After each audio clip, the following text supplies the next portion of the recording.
জন্যই এক অংশের মালিক বানাইছেন, কিন্তু কি নাই, কোনো খরচ নাই। তাহলে ইসলাম কখনো কি করে না, ঠকায় নাই, বরং ইসলাম নারীদেরকে ইজ্জত দিয়েছেন। তাহলে নারীদেরকে কয়টা দিয়ে ইজ্জত দিয়েছেন? প্রথমত মোহরানার টাকা দিয়া তাদেরকে ইজ্জত দিয়েছেন। 2 নম্বরে বাপের বাড়ির সম্পত্তির দ্বারা তাকে ইজ্জত দিয়েছেন। আচ্ছা, স্বামীর বাড়ির সম্পদের কি স্ত্রী মালিক হয় না? স্বামীর থেকেও তো স্ত্রী মালিক হয়, তাহলে সেখানেও ইজ্জত দিয়েছেন। এরপরে কোরআনে কারিমে আরও বলেন, আশিরুহুন্না বিল মারুফ। তোমাদেরকে একটা কথা বলি, তোমরা তোমাদের মেয়েদের সহিত, তোমাদের স্ত্রীদের সহিত তোমরা একটানা ভালো ব্যবহার করিও। বলে কি না? কোরআনে কারিমে বলছেন স্ত্রীদের সাথে যেন ভালো ব্যবহার করে। আচ্ছা বলেন তো, স্ত্রীদের সাথে ভালো ব্যবহারের কথা এটা কেন বলছেন? এজন্যই বলছেন স্ত্রীরা হওয়ার দরকার ছিল মৃদুভাষী, মানে মিষ্টিভাষী হওয়ার দরকার ছিল। কিন্তু অধিকাংশ ঘরের মধ্যে যে তালাক হয়, তালাক দেয় না। তালাক কেন হয়? তালাক হয় শুধু এই কারণে, কর্কশ বাসিনীর কারণে। মহিলারা অপর পুরুষের সাথে যতই না মৃদু ভাষা কথা বলতে পারে, কিন্তু নিজের স্বামীর সাথে বেশিরভাগই খোঁচা দিয়া কথা বলে কি না? তো আল্লাহ তাআলা বলেন, ওরা খোঁচা দিয়া কথা বললেও তোমরা চাই খোঁচা দিও না। ওয়াশিরুহুন্না বিল মারুফ, তোমরা তাদের সাথে একটু ভালো ব্যবহার করিও। তাহলে আল্লাহ তাআলা যে ভালো ব্যবহারের কথা বলছেন, এটা কেন বলছেন? ওই যে মহিলারা খোঁচা দিয়া কথা বলে, মহিলারা কি বলে? আলহামদুলিল্লাহিল্লাযী লা জিদ্দা লাহু ওয়া লা নিদ্দা লাহু লা মিসলা লাহু ওয়া লা মাসীলা লাহু লা আউওয়ালা লাহু ওয়া লা আখিরা লাহু লা বিদায়াতা লাহু ওয়া লা নিহায়া লাহু ওয়া নাশহাদু আল্লা ইলাহা ইল্লাল্লাহু ওয়া নাশহাদু আন্না সাইয়্যিদানা ওয়া সানাদানা وحبيبنا وحبيب ربنا ومولانا محمد عبده ورسوله أرسله بالحق بشيرا ونذيرا وداعيا إلى الله بإذنه وسراجا منيرا أما بعد فأعوذ بالله من الشيطان الرجيم بسم الله الرحمن الرحيم يوصيكم الله في أولادكم للذكر مثل حظ الأنثيين وقال رسول الله صلى الله عليه وسلم خير متاع الدنيا امرأة صالحة أو كما قال النبي عليه الصلاة والسلام اللهم صل على سيدنا محمد وعلى آل محمد كما صليت على إبراهيم وعلى آل إبراهيم إنك حميد مجيد اللهم بارك على محمد وعلى آل محمد كما باركت على إبراهيم وعلى آل إبراهيم إنك حميد مجيد اللهم صل على سيدنا محمد كلما ذكره الذاكرون وكلما غفل عن ذكره الغافلون أستغفر الله الذي لا إله إلا هو الحي القيوم وأتوب إليه لا حول ولا قوة إلا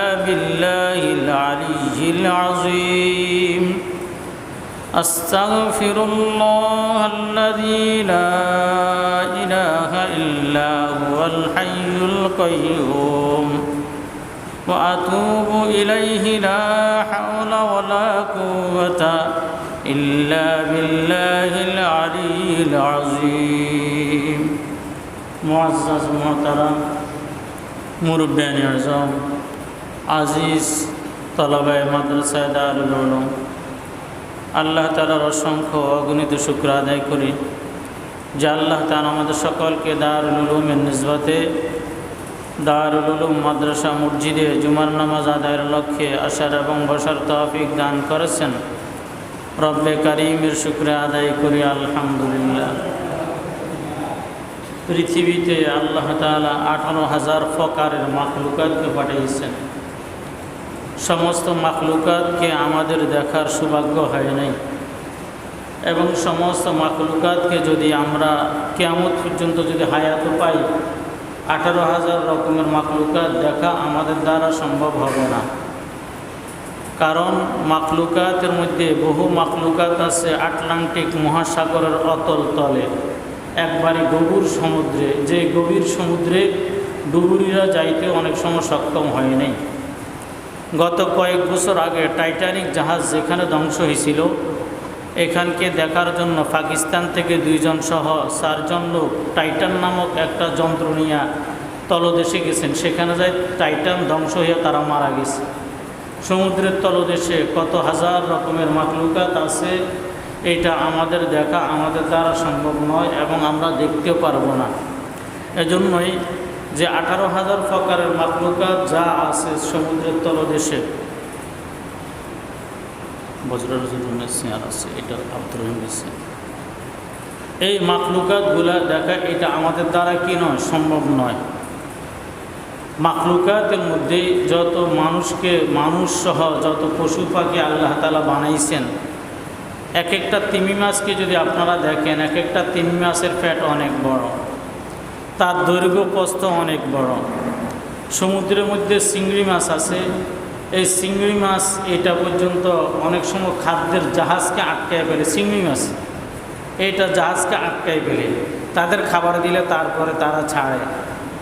এরকম এক একটা মাখলুকাত, ডলফিন নামক মাছ আছে, এটাও অনেক বড়। এরকম অনেক মাছ আছে যেগুলা আমরা এখনও দেখি নাই, যেগুলা মনকে মন টনকে টন খাবার খাইতে পারে, এগুলা আল্লাহ তাআলা বানাইছেন। পৃথিবীর মধ্যেই সবচাইতে দুর্বল করে আল্লাহ তাআলা বানাইছেন মানুষকে। গরুর বাছুর ডেয়া আর কি, গরুর ডেয়া যখন জন্মগ্রহণ করে তো গরুর ডেয়া কী করে, দৌড় দেয়, এইদিকে এক দৌড় দেয়, ওইদিকে এক দৌড় দেয়। সবচাইতে শক্তিশালী মনে হয় যে গরুর বাছুর, দৌড়াইতে পারে, সে সাথে সাথে দৌড়ায়। মুরগের বাচ্চা যখন মুরগের থেকে বাইর হয় তখন কুটকুট করি তারা আদার খায়। কিন্তু একটা চিন্তা করেন, আল্লাহ তাআলা কোরআনে কারিমের মধ্যে বলেছেন খুলিকাল ইনসানু যঈফা, আমি মানুষদেরকে একেবারে দুর্বল করে বানাইছি। এটা কে বলছেন? আল্লাহ তাআলা নিজে বলছেন মানুষদেরকে আমি দুর্বল করে বানাইছি। এই যে মানুষদেরকে আল্লাহ তাআলা কীরকম দুর্বল করে বানাইছেন, একটা বাচ্চা যখন ভূমিষ্ঠ হয় তখন সে কাত হইতে পারে না, শীত হইতে পারে না, কিছুই করতে পারে না। বাচ্চাটা কয়েক মাস পর্যন্ত শুধু এমনি মা যেভাবে বাচ্চাটাকে শোয়াই রাখে, বাচ্চাটা এভাবে শোয়, কিছুই করতে পারে না। এই বাচ্চাটা পেশাব করলে বাচ্চাটা শুধুই কাঁদতে পারে, পায়খানা করলে শুধুই কাঁদতে পারে, আর কিছু করতে পারে না।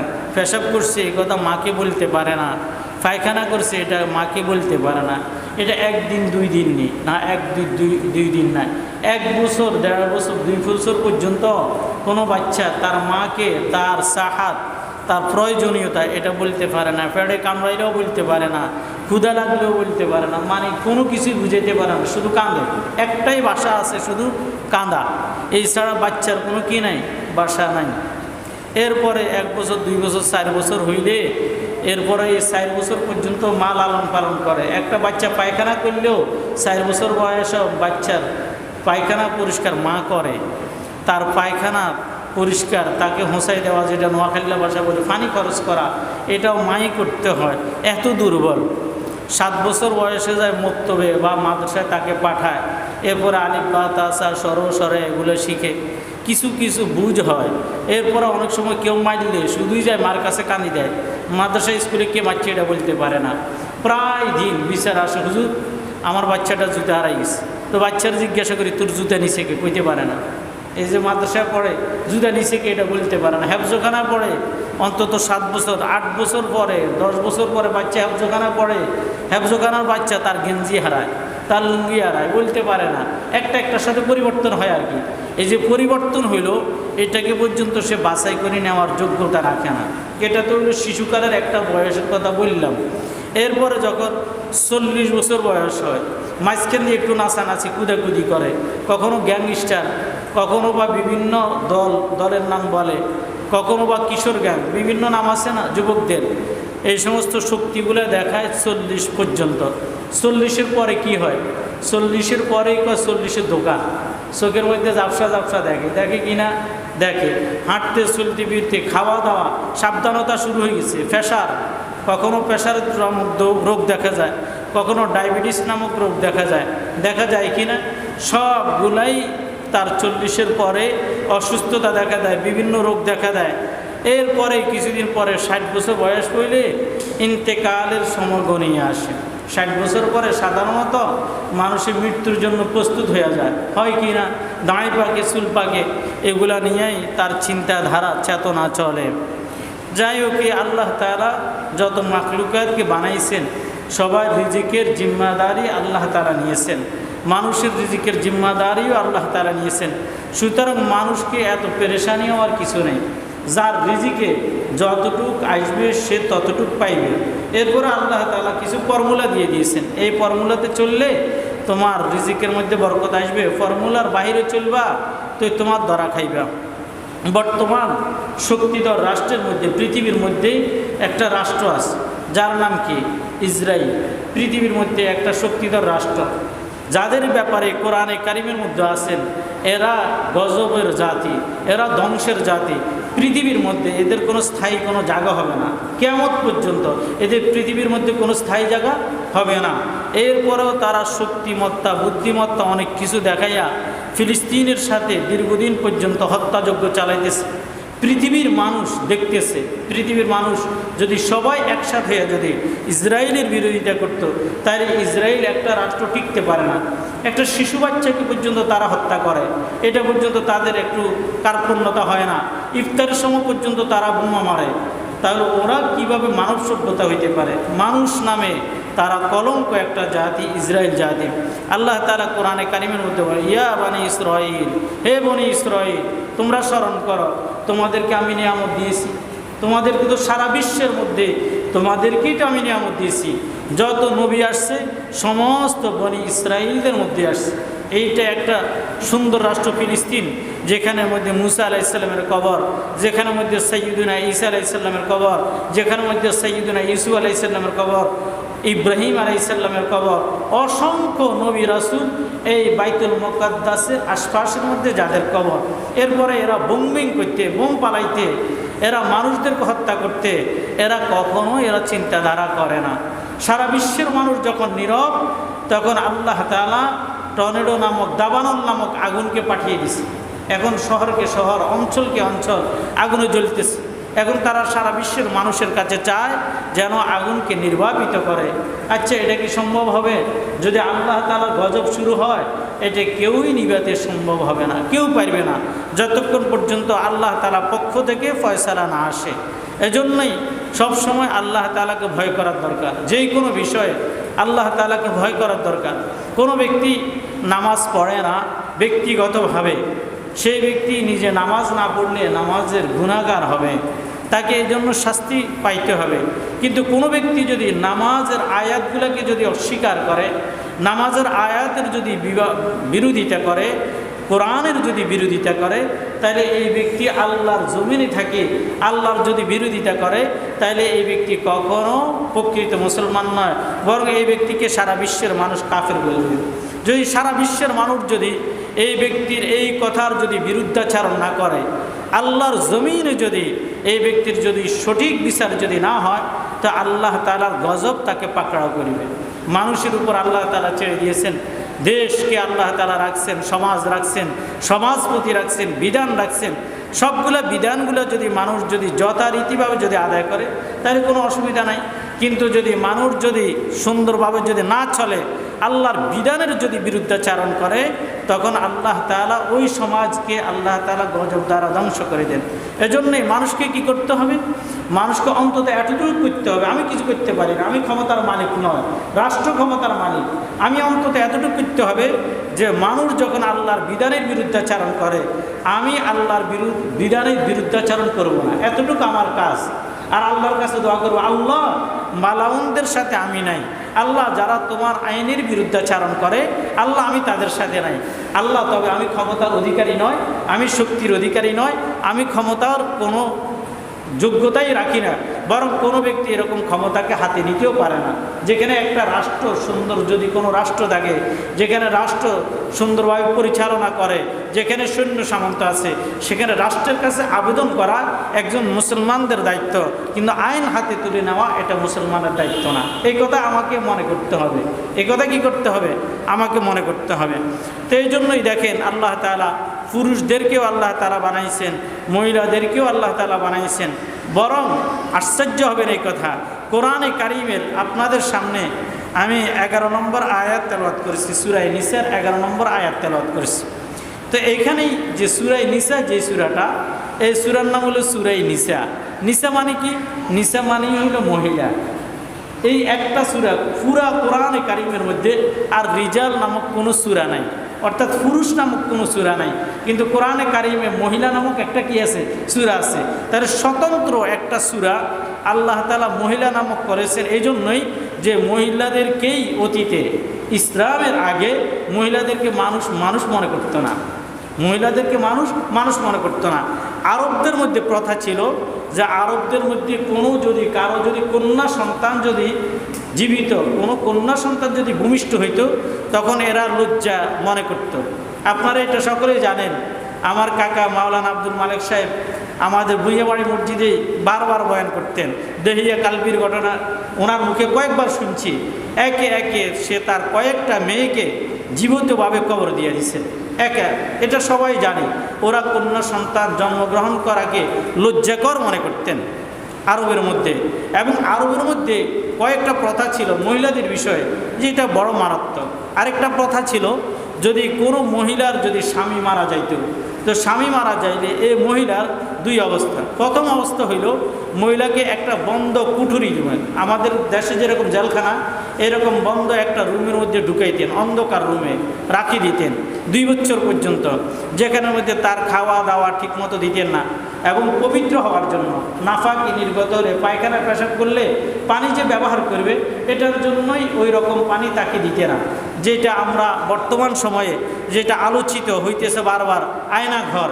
এরকম আরব দেশের মধ্যে আয়নাঘর ছিল, এরকম আয়নাঘরের মধ্যে ঢুকাই রাখতেন। 2 বছর পরে ওই মহিলাকে আনতেন মুখের মধ্যে কালি মেখে, চেহারাকে কালি মেখে তাকে ঘরের মধ্যে আনতেন। আনার পরে তাকে আলাদা রুমের মধ্যে রাখতেন। সে সমাজে চলতে পারতো না, ঘরের মধ্যে চলতে পারতো না, অন্য 10 জনের মতো তার চলাফেরার কোনো স্বাধীনতা ছিল না। আরবের মধ্যে এই রকম মহিলাদের এরকম নির্যাতন করা হইতো। হিন্দু ধর্মের মধ্যে বিগত 20 বছর বা 30 বছর আগে যারা এখানে বয়স্ক আছেন তারা আমার কথা সত্যতা পাইবেন, যাদের বয়স অনেক বেশি।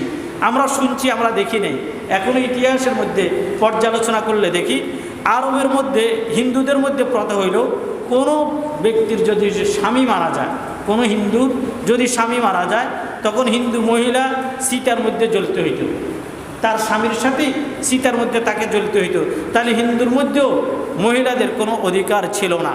খ্রিস্টানদের মধ্যে মহিলাদেরকে বলা হইতো এরা পাপিষ্ট, এরা সমাজের মধ্যে সবচাইতে বেশি কলঙ্ক করে, সুতরাং এরা গির্জার মধ্যে ঢুকতে পাইবে না, তাদেরকে ইবাদতখানার মধ্যে ঢুকতে দেয় না।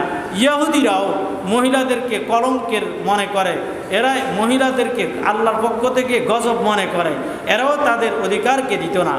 রাসূলুল্লাহ সাল্লাল্লাহু আলাইহি সাল্লাম যখন দুনিয়ার মধ্যে আসছেন তখন সর্বপ্রথম আল্লাহ তাআলার কয়েকটা আয়াত নারীদের ব্যাপার আপনাদেরকে শোনাই। প্রথম আয়াত হলো আল্লাহ তাআলা বলেন, হুন্না লিবাসুল লাকুম ওয়া আনতুম লিবাসুল লাহুন্না। আল্লাহ তাআলা কোরআনে কারীমের সূরা বাকারার মধ্যে আল্লাহ তাআলা বলেন, হুন্না লিবাসুল লাকুম, ও মহিলারা যারা তোমাদের ঘরের মধ্যে আছে কেউ তোমার স্ত্রী, এই যে যে স্ত্রী তোমার ঘরের মধ্যে আসছে এটা তোমার কাছে তোমার জামা সদৃশ্য, তোমার গায়ের জামা যেরকম তোমার কাছে দামি, তোমার খুব আপনজন, তোমার গায়ের জামার কারণে যেরকম তুমি লজ্জার আবরণ রাখতে পারো, তোমার গায়ে যদি জামা না থাকে তোমাকে মানুষ উলঙ্গ বলবে, তোমাকে মানুষ ল্যাংটা বলবে, তোমাকে মানুষ সমাজের মধ্যে তুচ্ছ তাচ্ছিল্য করবে, সমাজে জায়গা দিবে না। এই তোমার স্ত্রী তোমার কাছে এই রকম। কীরকম? যে যেরকম জামা সবচাইতে কাছের তোমার স্ত্রী হবে তোমার কাছে সবচাইতে কাছের। তুমি যদি গুনাহ থেকে যদি বাঁচতে চাও, আল্লাহ তাআলার কাছে যদি নিকটবর্তী হইতে চাও, তো স্ত্রী গ্রহণ করো। স্ত্রী গ্রহণ করলে কি হবে? সমস্ত গুনাহ থেকে তোমার স্ত্রী তোমাকে বাঁচাই দিবে। যেরকম জামা সমাজের কাছে তোমাকে নির্লজ্জ হতে বাঁচায়, উলঙ্গ হওয়া থেকে যেরকম জামা তোমাকে বাঁচায়, তুমি যদি স্ত্রী গ্রহণ করো, স্ত্রী তোমাকে সমাজের মানুষের কাছে এইরকমভাবে গুনাহ থেকে অপকর্ম থেকে তোমাকে বাঁচাইবে। তোমার গায়ের জামা যেরকম তোমার নিকটে, তোমার স্ত্রীকে তুমি একেবারে গায়ের জামা যেরকম গেঞ্জি তোমার নিকটে, তোমার স্ত্রীকে তুমি এরকম নিকটতম ভাববে। তাইলে আল্লাহ তাআলা বললেন কি, হুন্না লিবাসুল লাকুম, তোমার স্ত্রী তোমার জন্য লিবাস, তোমার জন্য গায়ের জামার সদৃশ্য, তোমার পরার কাপড়ের সদৃশ্য। এই জন্য স্ত্রীদেরকে জামার মতো মূল্যায়ন করিও। এটা কার হুকুম বলেন? আল্লাহ তাআলার নিজের হুকুম। এবং রাসূল সাল্লাল্লাহু আলাইহি সাল্লাম এই আয়াতের প্রেক্ষিতে রাসূল সাল্লাল্লাহু আলাইহি সাল্লাম বলেন, লা রাহবানিয়াতা ফিল ইসলাম, ইসলামের মধ্যে কোনো বৈরাগ্যতা নাই। মানে তুমি বিয়ে ছাড়া থাকবা, এটা হবে না। তুমি যদি আল্লাহর নিকটতম যদি হইতে চাও, তাহলে অন্যের মেয়েকে স্ত্রী বানাইয়া তুমি ঘরের মধ্যে আনতে হবে। যতক্ষণ পর্যন্ত অন্যের মেয়েকে তুমি ঘরের মধ্যে স্ত্রী বানাইয়া না আনবা, ততক্ষণ পর্যন্ত তুমি প্রকৃতি ঈমানওয়ালা হবো না। কে বলে? আল্লাহ তাআলা বলেন, অন্যের মেয়েকে যতক্ষণ পর্যন্ত স্ত্রী বানায় না আনবা, ততক্ষণ পর্যন্ত তুমি প্রকৃত ঈমানদার না। তাহলে প্রকৃত ঈমানদার হইতে হলে আমাকে আপনাকে আরেকজনের মেয়েকে সুন্দর করে ঘরের মধ্যে আনতে হবে। আচ্ছা, মেয়েদেরকে কেমনে আনে আমাদের ঘরে?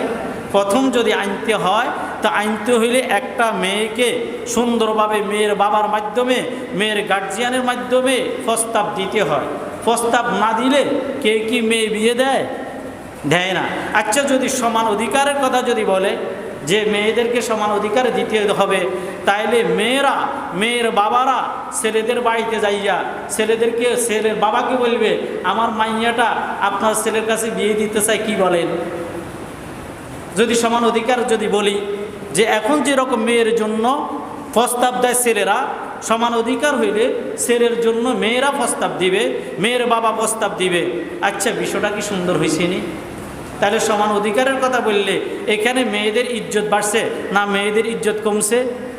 ইজ্জত কমছে, মারাত্মকভাবে কমছে। মেয়ের বাবা জায়গায় জায়গায় লাঞ্ছিত আর অপমানিত হইবে।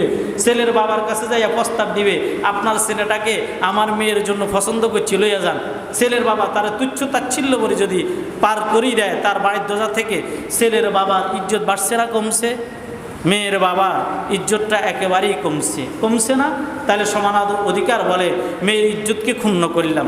একটা মেয়েকে প্রস্তাব দেওয়ার পরে মেয়ের বাবার সাথে সর্বপ্রথম যখন বসেন, এখানে সমাজের অনেক লোক আছেন যারা সালিশ দরবারে বসেন, মুরব্বীরা আছেন, বলেন তো, যখন বিয়ের প্রথম মজলিসের মধ্যে বসে তখন কি বলে? যখন মেয়ে দেখে তখন মেয়ের কি দিতে হয়? কিছু টাকা দিতে হয় কি না? যদি না দেয়, মনে হয়নি মেয়ের বাবা তার মেয়েটাকে ছেলের কাছে বিবাহ দিবে? কেন দিবে না? যে যখন দেখতে আসছে, কই এর হাতের মধ্যে একটা চকলেটও উঠলো না, কটা এটা কইব না, একটা চকলেটও তো উঠলো না, বেটা কি লইয়া আসে, আমার মাইয়া বিয়ে দিতাম না, শেষ বলবো না এই কথা? কমপক্ষে 1001 টাকা, 500 টাকা, এখন 500 টাকার চল না, 1000, 3000, 5000 দিলে তারপরে যা কইব কোন দিন আইবেন, তারপরে বলবো কি কোন দিন আইবেন, এর আগে কোন দিন আইবেন এ কথা বলবে না। আসার পরে সর্বপ্রথম যেটা নিয়ে বসা হয়, যেটাকে আমাদের সমাজের ভাষা ফর্দ বলা হয়, ফর্দনামা করার জন্য বসা হয়। কোন বাড়িতে বসে বলেন? ছেলের বাড়িতে আসি বসতে হয়। ছেলের বাড়িতে বসলে খাওয়াই কে? ছেলেরা ভালো করে খাওয়াইতে হয়। আচ্ছা, বসলে কোন কথাটা উঠে? প্রথম যেটা উঠে সেটা হলো মোহরানা কত দিবেন? মোহরানা কত দিবেন? এটা কার অধিকার? এটা কার অধিকার? মেয়ের অধিকার। কত টাকা অধিকার? এখানে আমি সবসময় এই সমাজে যত বিবাহ হয় বেশিরভাগ বিবাহের বিষয়ে আমাকে তো অনেকে ডাকেন, বসি, আমি 3টা কথা বলি। কয়টা কথা বলি? 3টা কথা বলি। সর্বপ্রথম কথা বলি এটা যে বিশ্বের মধ্যে সর্বশ্রেষ্ঠ নবী হলো নবী মুহাম্মদুর রাসূলুল্লাহ সাল্লাল্লাহু আলাইহি ওয়াসাল্লাম। তিনি শ্রেষ্ঠ নবী। আচ্ছা, তেনার মেয়ে ফাতেমা সে কি হবে? তাহলে সর্বশ্রেষ্ঠ মেয়ে হবে। তাহলে তিনি সর্বশ্রেষ্ঠ মেয়ে। সর্বশ্রেষ্ঠ বংশ কোনটা পৃথিবীর মধ্যে? কুরাইশ বংশ। কুরাইশ বংশ থেকে পৃথিবীর মধ্যে কোনো সর্বশ্রেষ্ঠ বংশ আসে নাই, আসবেও না, কিয়ামত পর্যন্ত আসবে না। তাহলে কুরাইশ বংশের একটা মেয়ে, তার নাম হলো ফাতেমা, শ্রেষ্ঠ নবীর মেয়ে। তার মোহর যেটা ধরা হলো, সর্বপ্রথম আমি বলি যে এটা ধরেন, যেহেতু উনি সর্বশ্রেষ্ঠ। কোনো ব্যক্তি যদি এটা ধরে, সুন্নত আদায় হয়ে যাবে। কোনো ব্যক্তি যদি এমনি বলে না আমি এভাবে আমার মেয়েকে বিবাহ দিব না, মজলিসে আলোচনা হবে, মজলিসে আলোচনা সাপেক্ষে যেটা মোহর হবে আমি এটা দেব। মনে করেন 10 লাখ টাকা, 12 লাখ টাকা, আলোচনা সাপেক্ষে যেটা হয় সেটাও সুন্নত। এটা সুন্নতের বিরোধী না, এটা সুন্নতের বাহিরে না। তাহলে মোহরানা কার অধিকার? মেয়ের অধিকার মোহরানা। আচ্ছা, এখন যদি সমান অধিকার যদি চাওয়া হয় তাহলে কি হবে? তাইলে বলা হবে এই কথা যে মেয়েকে যেরকম মোহরানা দেওয়া হয়, এখন মেয়ে পক্ষে এই কথা বলবে, ছেলে পক্ষে এই কথা বলবে, মেয়েরা আমাকে কত দিবে? মেয়েরা সমান অধিকারের কথা আসছে। মেয়েরা আমাকে যদি 5 লাখ টাকা দেয় তো আমি আপনার মেয়ে বিবাহ করব, নতুবা বিবাহ করব না। সমান অধিকার। এতে করি মেয়ের ইজ্জত বাড়ছে না মেয়ের ইজ্জত কমছে? বলেন, মেয়ের ইজ্জত বাড়ছে না কমছে? মেয়ের ইজ্জত কমছে। তাইলে এখানেও আমরা যদি বৈষম্যের শিকার বলি, আসলে যদি সমান অধিকারের কথা বলি, মেয়েরা পদে পদে পদে পদে বৈষম্যের শিকার হবে। সূরা নিসার একটা আয়াত আপনাদের সামনে তেলাওয়াত করছি। এই আয়াতের পরিপ্রেক্ষিতে আমি 2-4টা কথা বলার চেষ্টা করব। আল্লাহ তাআলা কোরআনে কারিমের মধ্যে বলেন, ইউসিকুম ফি আওলাদিকুম লিজ্জাকারি মিসলু হাজ্জিল উনসাইন। আল্লাহ বলেন আমি তোমাদেরকে একটা নসিহত করতেছি, সমস্ত বাবাদেরকে একটা নসিহত করি, আপনারা ছেলেদেরকে সম্পদের 2 ভাগ দিবেন, মেয়েদেরকে 1 ভাগ দিবেন। মেয়েদেরকে কয় ভাগ দিবেন? 1 ভাগ দিবেন। ছেলেদেরকে দিবেন 2 ভাগ। আচ্ছা, মেয়েদেরকে যে প্রথম কথা, মেয়েদেরকে যে সম্পদ 1 ভাগ দেওয়ার কথা বলা হয়েছে, আমাদের সমাজের যারা মেয়ে সন্তানের বাবা হইলাম, ছেলে সন্তানের বাবাও আল্লাহ যাদেরকে বানাইছেন তারা বলেন, আল্লাহ আমাদেরকে বয়স্ক বানাইছেন, আপনারা কি মেয়েদেরকে 1 অংশ জায়গায় পর্যন্ত দিয়েছেন? দেন নাই। অনেকে আমরা দিই নাই, বরং মেয়েদেরকে বলি দিই যে তোর বাইরে সম্পদ অল্প, কেমনি নিবি, তোর বাই করে শাড়ি দে। এটা বলি না? বলেন, এ কথা বলি। মেয়েদেরকে আমরা সম্পদ দিই না। বাইরাও বোনদেরকে এই কথা আমরা বলি, বোন দেখ অল্প একটু জায়গা বাবা দিয়ে গেছে, এখানে আমরা ঘর করার মতো জায়গা আছে, আর জায়গা নাই। টাকা যদি থাকতো তুই বোনকে টাকা দিয়ে দিতাম, এখন টাকা দেওয়ার মতো আমাদের কাছে শক্তি সামর্থ্য নাই, আমরা এমনি দিয়ে দে। বেশিরভাগ কি এরকম নয়? বলেন, বেশিরভাগ এরকম হইতেছে। তা আল্লাহ তাআলা মহিলাদেরকে 1 অংশের কথা বলছেন, পুরুষদেরকে 2 অংশের কথা বললেন। এটা তো বৈষম্যের কথা। এটা কিসের কথা? বৈষম্যের কথা। প্রথম কথা হইল আল্লাহ তাআলার বিধান। আমি শুরুতেই আলোচনা করছি রিজিক নিয়ে। আল্লাহ তাআলা 18,000 প্রকারের মাখলুকাতকে আল্লাহ তাআলা যখন খাওয়ান, 1 প্রকারের মাখলুকাত শুধু আমরা, 1 প্রকার, শুধুই 1% মানুষ, এরা শুধুই কামাই করি খায়। আর 18,000 প্রকারের মাখলুকাত, এরা কি কেউ কি চাকরিজীবী আছে? গরু কোন ফ্যাক্টরিতে চাকরি করে, ডলফিন মাছ কোন ফ্যাক্টরিতে চাকরি করে, তিমি মাছ কোন ফ্যাক্টরিতে চাকরি করে, হাতি কোন ভার্সিটির মধ্যে পড়ালেখা করে, বাঘ কোন ভার্সিটির মধ্যে পড়ালেখা করে, চিংড়ি মাছ যেটা বড় বড় জাহাজকে আটকায় ফেলে, এরা কোন ভার্সিটি থেকেই সার্টিফিকেট নিয়ে খাবার খায়? কই, এরা তো কোনো ভার্সিটি থেকে এরা সার্টিফিকেট নেয় নাই, এরা উপার্জনের জন্য কোনো চিন্তা করে না, কিন্তু এরা টনকে টন খায়। আমরা দৈনিক আধা কেজি খাইতে পারি, বড় ফ্যাটওয়ালা হইলে 1 কেজি খাইবেন আর কি। একটা তিমি মাছ কি পরিমাণ খাবার খায়, একটা ভাগ কি পরিমাণ খাবার খায়, একটা হাতি কি পরিমাণ খাবার খায়? বলেন, আল্লাহ তাআলা সবাইকে খাওয়ায়, কিন্তু আমরা রিজিক নিয়ে এত পেরেশান। এই রিজিকের মধ্যে পেরেশানির কিছু নাই। আল্লাহ তাআলা সবচাইতে মহিলার অধিকারকে দিয়েছেন সবচাইতে বেশি। প্রথম আয়াত বললাম, আল্লাহ তাআলা বলছেন স্ত্রীদেরকে তোমাদের লেবাস বানাও, স্ত্রীদেরকে তোমাদের লেবাস বানাও। পুরুষদেরকে আল্লাহ তাআলা 2টা অংশ দিয়েছেন, মহিলাদেরকে 1 অংশ দিয়েছেন। পুরুষদেরকে কেন 2টা অংশ দিয়েছেন? প্রথম কথা হইল, একটা পুরুষ যখন সাবালক হয়, কি হয় বলেন? সাবালক হয়, প্রাপ্তবয়স্ক হয়, 15 বছর বয়স হয়, তখন তার জিম্মাদার বাপের উপর থাকে না। পুরুষের জিম্মাদার কামাই রোজগার করে সে খাইবে। বাপের 1 টাকাও বাপের জিম্মাদারি না ছেলেকে দেওয়া আছে, জিম্মাদারি আছে, শরীয়তি জিম্মাদারি তাকে দেয় নাই। এজন্যই 16 বছর থেকেই 15 বছর থেকেই যেদিন থেকে সে প্রাপ্তবয়স্ক নিজের টাকা নিজে উপার্জন করে নিজে খাইবে, এটা না একটা জিম্মাদারি। দ্বিতীয় নম্বর তার জিম্মাদারি, যখন বিবাহ করে স্ত্রীর ভরণ পোষণের জিম্মাদারকে পুরুষ, স্ত্রীকে সে চালাইতে হবে, তার স্ত্রীর সম্পূর্ণ খরচ সে চালাইতে হবে। না স্ত্রী পুরুষেরটা চালাইতে হবে, স্ত্রী পুরুষেরটা চালাইতে হবে, কোনো ইসলামী বিধান আছে না? কোনো বিধান এটা ইসলামে রাখে নাই। দুইটা তাকে দায়িত্ব দিছে। 3 নম্বর দায়িত্ব, 1 বছরের মাথায় 10 মাস 10 দিনের মাথায় যদি একটা সন্তান আসে, এই সন্তানের খরচ কে দিবে? এই সন্তানের ভরণ পোষণের খরচ সম্পূর্ণ বাবা নামক ব্যক্তিটাই দিবে।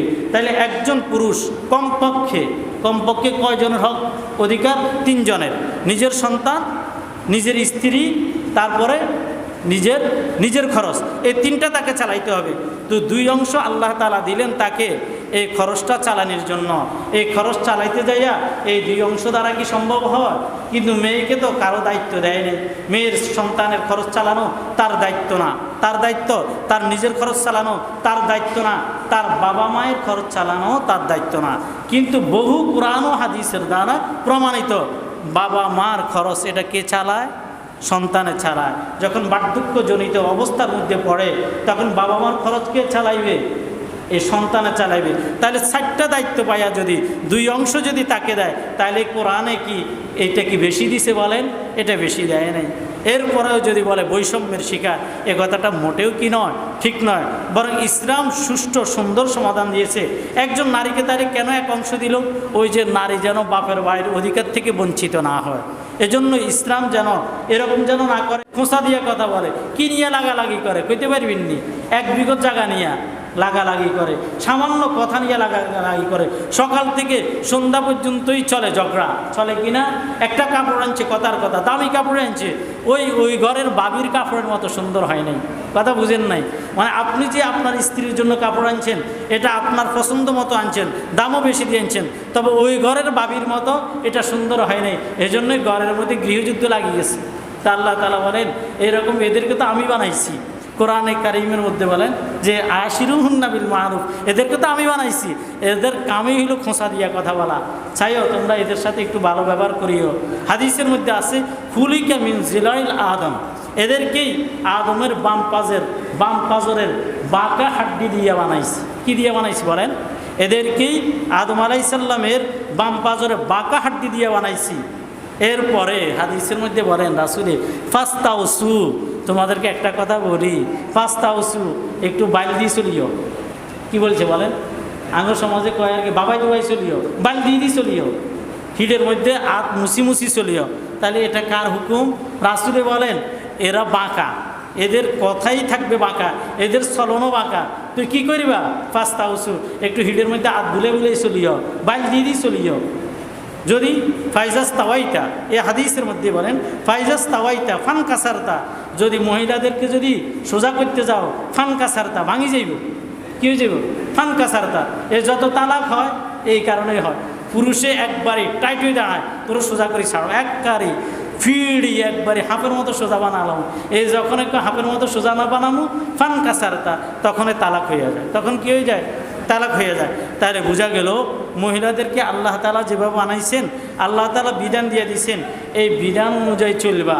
আল্লাহ রাসূলও বলেন আর দুনিয়া কুল্লুহা মাতাউন, দুনিয়ার মধ্যে যা তোমাদেরকে দিলাম সবগুলাই নাজ নেয়ামত। অখয়রু মাতাই দুনিয়া ইমরাতুন সারিহাতুন, ও পুরুষরা তোমাদেরকে নারীদের অধিকার সম্পর্কে বলি, খয়রু মাতাই দুনিয়া ইমরাতুন সারিহাতুন, দুনিয়ার মধ্যে যত নেয়ামত আমি দিয়েছি সবচাইতে উত্তম নেয়ামত হলো তোমাদের উত্তম স্ত্রীগণ। উত্তম স্ত্রীগণ, যত পেরেশানি আসবা ঘরের মধ্যে যাইলে যদি একটু সুন্দর কথা শোনা যায় তো বলেন সারাদিনে পেরেশানি শেষ। আর ঘরে গেলে যদি তরকারি নিয়ে ঢুকার সাথে সাথে কি তরকারি আনছেন? হঁসা তরকারি না, এই তো সমস্যা। এই তরকারি নিয়ে আনলেন, কালকেও তো এই তরকারি আনলেন, সমস্যা। তো বলেন যে আশিরুহুন্না বিল মারুফ, তাদের সাথে একটু ভালো ব্যবহার করো। কি করো? ভালো ব্যবহার করো। তাহলে আজকে যারা বৈষম্য নিয়ে চিৎকার করতেছে সমাজের মধ্যে যে মহিলাদেরকে সমান অধিকার দিতে হবে, তাদের সমান অধিকার দিলে তাদের অস্তিত্ব থাকবে না। এক অংশই তো দেয় না, আবার দুই অংশ দিব, এটা কখনোই দিবে না। তাহলে যারা এই কথা বলেন তারা পশ্চিমাদের স্লোগান নিয়ে আগাইতেছেন। পশ্চিমাদের দেশের মধ্যে ইউরোপ, আমেরিকা সহ সিঙ্গাপুর, জাপান, যে সমস্ত দেশ আছে ওই সমস্ত দেশে আসলে পারিবারিক মেনটেন খুব সুন্দর না, ওদের পারিবারিক জীবন সুন্দর না। সুন্দর হইল মুসলমানদের পারিবারিক জীবন। এই পারিবারিক জীবনকে কেমনে কলুষিত করতে পারে, এজন্যই কিছু নারীবাদীরা একটা কথা তুলছেন যে নারীদেরকে যেন পুরুষদের মতো সমান অধিকার দেওয়া হয়। পুরুষদের মতো সমান অধিকার দিলে নারীরা বাঁচতে পারবে না বলেন। সমান অধিকার দিলে সব জায়গায় যদি তাদেরকে সব কাজে দেওয়া হয় তাহলে তারা কখনোই টিকতে পারবে না। এজন্যই আল্লাহ তাআলা বলেন তাদের হবে এক অংশ, পুরুষদের হবে কত অংশ? দুই অংশ। তাদেরকে খরচের দায়িত্ব দিলাম, মহিলাদেরকে খরচের দায়িত্ব দিই নাই, এজন্যই তাকে দুই অংশের অধিকারী বানিয়েছি বলে। এরপরে আল্লাহ তাআলা বলে তিলকা হুদুদাল্লাহ, এটা হলো আল্লাহ তাআলা সীমা রাখা। এই যে দুই অংশ দিবার কথা কে বলছে? আল্লাহ তাআলা বলছেন। মহিলাদেরকে এক অংশ দিবার কথা কে বলছেন? আল্লাহ তাআলা বলছেন। বলে তিলকা হুদুদুল্লাহ, এই যে এইটা আল্লাহ তাআলার সীমা রাখা। যদি আল্লাহ তাআলার যদি সীমা রেখা যদি না মানো, ওয়াতাআদ্দা হুদুদাহু ইউদখিলহু নারা খালিদান ফিহা। আল্লাহ তাআলা সূরা নিসার 14 নম্বর আয়াতের মধ্যে বলেন ওয়াতাআদ্দা হুদুদাহু, যদি কোনো ব্যক্তি যদি আল্লাহ তাআলার এই হদকে যদি না মানে, এই কানুনকে যদি না মানে, আমি যে দুই অংশের কথা বলছি, পুরুষদেরকে দিবে, মহিলাদেরকে এক অংশ দিবে, এইটা যদি কেউ যদি না মানে, ইউদখিলহু নারান খালিদান ফিহা, ওদেরকে জাহান্নামে দিবে, চিরস্থায়ী জাহান্নামে। কেউ যদি নামাজ যদি আদায় না করে চিরস্থায়ী জাহান্নামী নয়। যত ওয়াক্ত নামাজ আদায় করে নাই অত ওয়াক্তের জন্য জাহান্নামের সাজাপ্রাপ্ত হবে। কোনো ব্যক্তি যদি ঘুষ খায়, সে যে পরিমাণ ঘুষ খাইছে ওই পরিমাণের জন্য তাকে জাহান্নামে যাইতে হবে। কোনো ব্যক্তি যদি সুদ খায়, যেই পরিমাণ সুদ খাইছে এই পরিমাণ গুনাহের জন্য তাকে জাহান্নামে যাইতে হবে।